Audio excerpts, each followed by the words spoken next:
Yes? Great. A little more? Like right here? It's not gonna record, you gotta be kidding. So, I'm honored and a little sad to be reading from a friend. It seems like just yesterday that he and I were at this very reading a year ago. So, that said, I would like to thank everyone on behalf of Joe's family.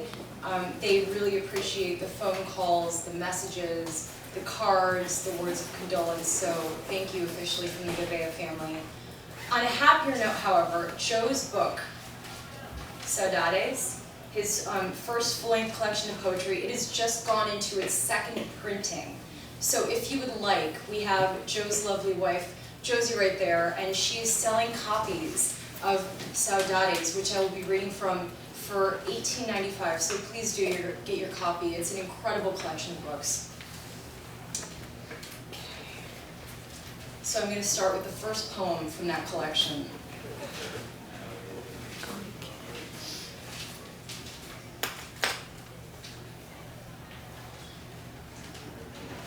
Cast of characters. It all began here, in the home I grew up in. A perfectly neat house on the outside. Prim, perfect paint job, whitewash, glossing over marks where balls had hit. The lawn, mown in dual directions, was to be kept off, leaving us to play in the streets. First wiffle ball, graduating to stickball. By the time we were 8, it was straight baseball. The fire hydrant, first base. The seagull shit staying in the middle of the road second. The sidewalk end of our front door walkway third.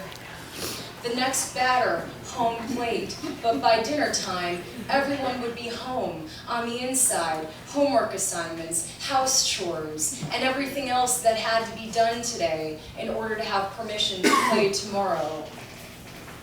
But first, there would be the family dinner table, and everyone had to be accounted for before a fork was lifted. I can still see the face of my sister, the one who hated peas, after the laughing telling her we had hid one in her mashed potatoes she'd just taken a spoonful of. It was that same look Albert had on his face, turning third while looking back, making sure he had enough time to get home safely, before and instead watching a miraculous out made by my diving face first into the asphalt. We played hard as Pi taught us to work, and the games didn't stop in the streets. That was just where we melted our metal. At the dinner table was where we poured it into the molds that would cast our characters. Mother would say, sit up straight, mind your manners, and keep your elbows off the table. That rule never seemed to apply to Pi. He leaned into his food, using his elbow as a cane, fixed on one spot, as if buried into the wood like Arthur's sword in that stupid rock. I can still say he probably had that same look on his face when he pulled it out, as my sister did after eating that pea. Not even whitewash could cover up those kind of flaws. Especially the callus on Pi's elbow, the scab on mine, and the mischievous grins that hid behind them.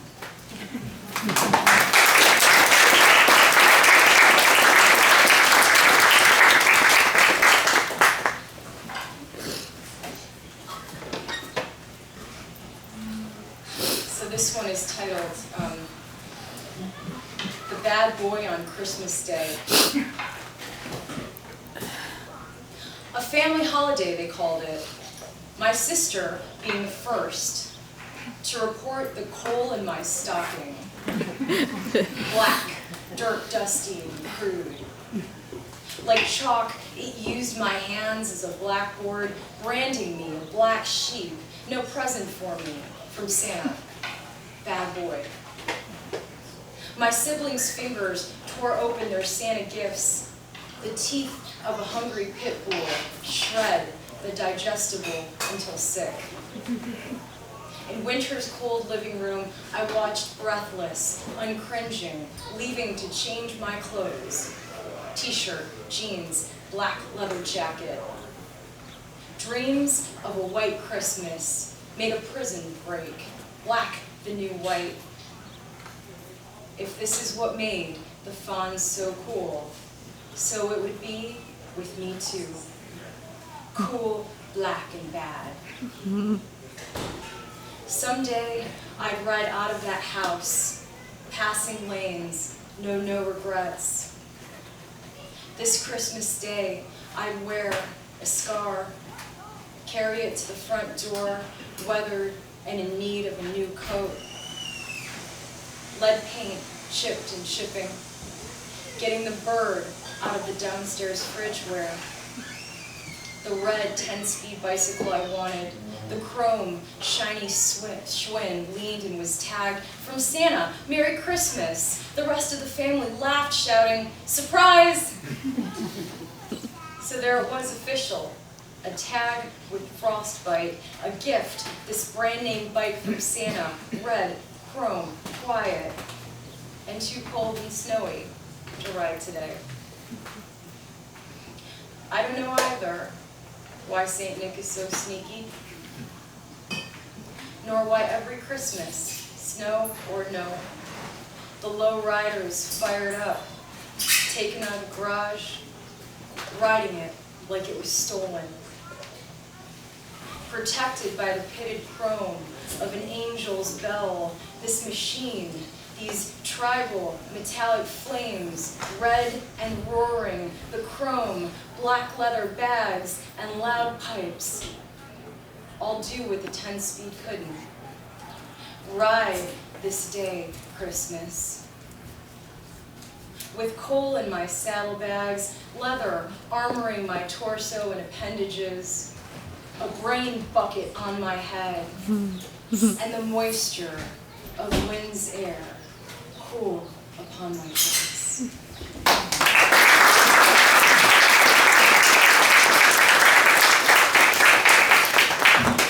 I think that's really the best and the truest way to remember our boarding, right?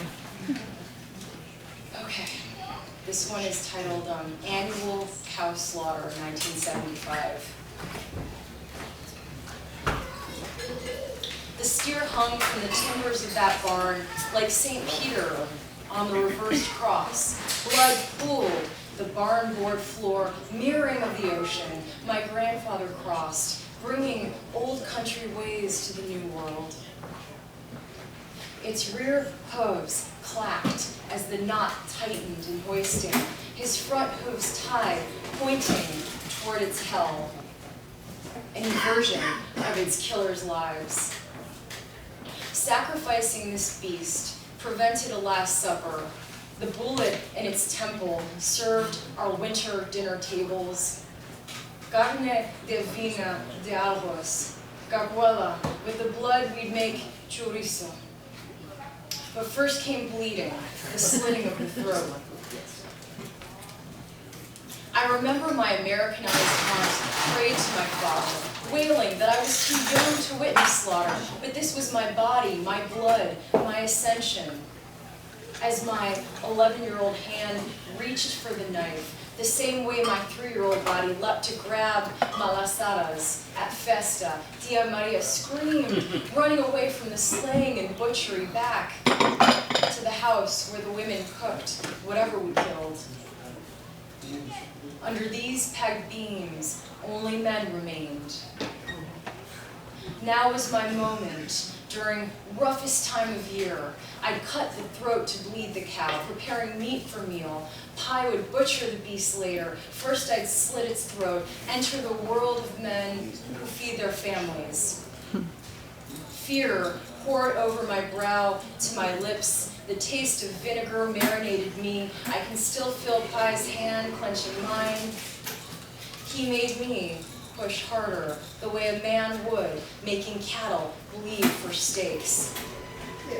As the blood began to flow over the back of my hand, he let go, sent me to the house where the women would remove my stains, wash the blood from my hands and bless me with the holy water.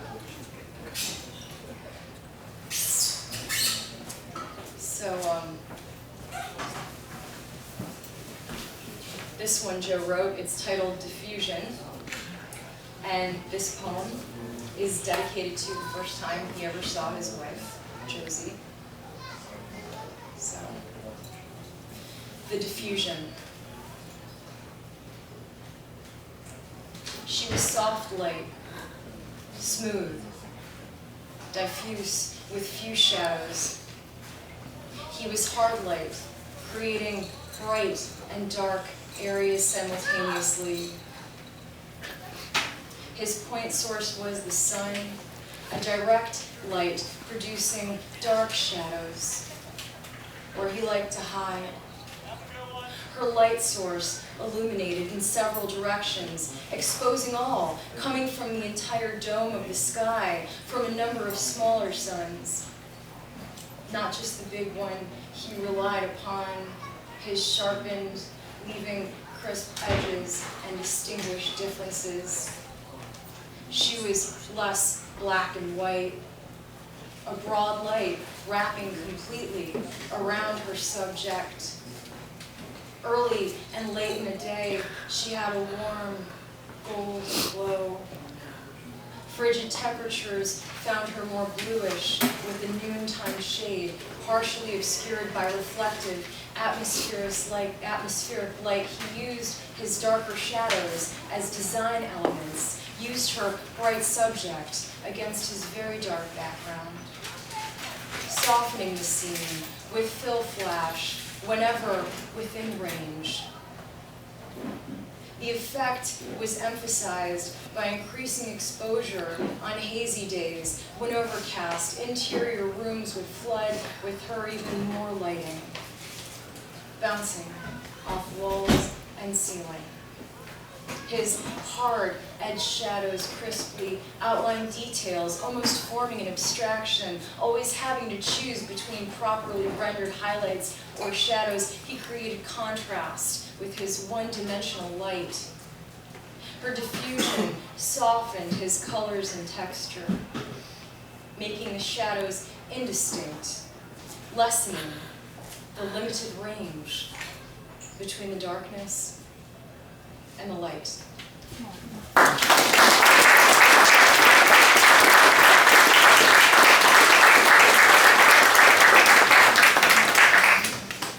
Man can write, huh? So this last one I'm going to read, I just think is so appropriate to Cape Cod and to the wonderful Portuguese community here. It's titled Where Home Is, and there are a couple of epigraphs. The first one is by Henry David Thoreau, and it says, "A man may stand here and put all America behind him," regarding the Cape, literally, right, and figuratively. The second one is by Fernando Pessoa from the Book of Disquiet, and it says, "There are ships sailing to many ports, but not a single one goes where life is not painful." Where home is.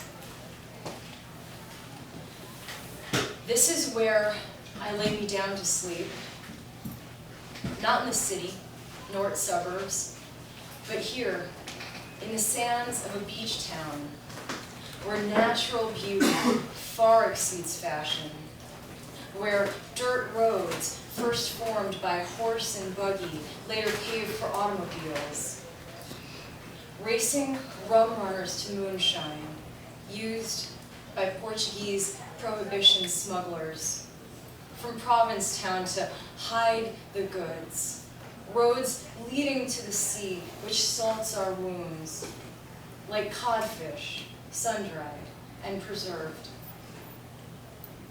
Here, we don't live by hype, nor take subways to work. On our horizon, we see ships heading back to port on the way home from their work, fishing for cod, tuna, and a lifestyle, defining us in our towns, where we wait on rooftops, where the widow's walk got its name, waiting. to sight trawlers telling whether a husband or a loved one made it back safely or died at sea. On this turf, life is a beach.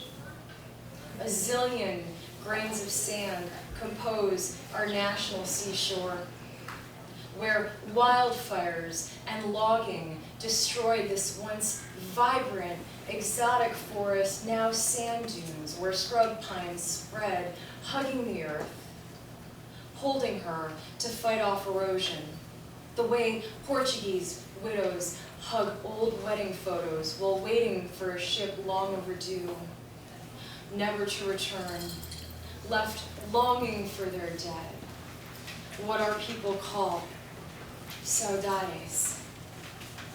In springtime, with controlled fires, we burn that shore, cleanse our sorrows, prevent wildfires while sustaining Gaia's fuels, restoring vegetative communities, fostering berries to bloom during dormant season, oak saplings to resprout, pine seedlings established. Hotter fires destroy old canopies so that sunlight can shine on our forest floor while new growth is encouraged by burning dead wood and duff. To protect our lives, property, and values, while old shipwreck masts wave to the firemen at low tide. These shores serving as vacation fun for tourists, life and death, working conditions for local fishermen, graveyards for whales and dolphins, where yogis stretch out and Buddhists meditate. The rest of the universe is where we find home.